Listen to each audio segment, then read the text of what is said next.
In this video, I'll show you how to use Connecteam Time Clock. So first of all, if you don't have one, all you need to do is just create one. On the select panel, go to Operations and click on Time Clock.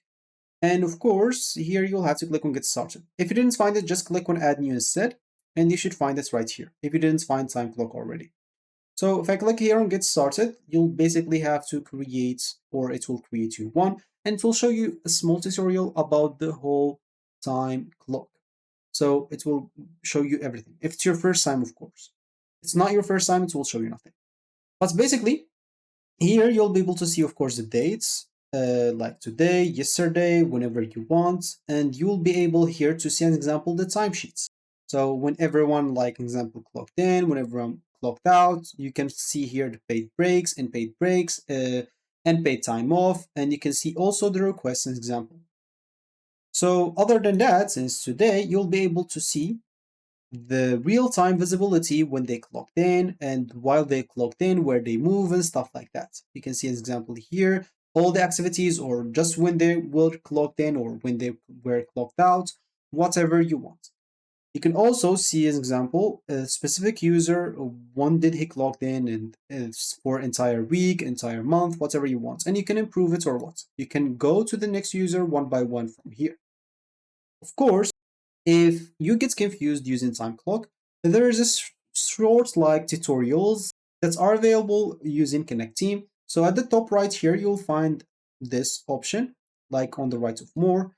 So all you need to do is just go and click on that. And here you'll find some basic walkthrough, resources essential, settings essential, preparing for payroll, and preventing time theft.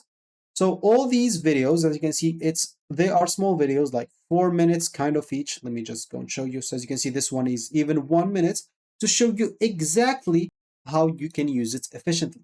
And of course, here you have the settings tab to set up the time clock, an example, when the week starts, when the payroll cycle, when the pay period ends, and every other settings that may be relevant to you.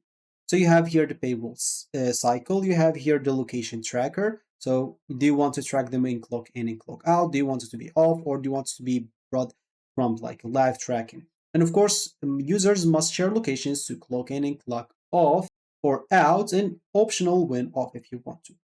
Then of course, here you have the categorization, and you can just choose what your team tracks time off, as example, so if it's none or the job or a specific thing.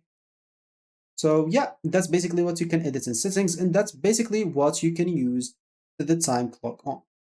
As I said, of course, you will be able here also in settings to choose the working dates, working hours, and a lot of other things. If you have some daily limits, auto clock outs, an example of after some specific hours, and a lot of things that can be edited.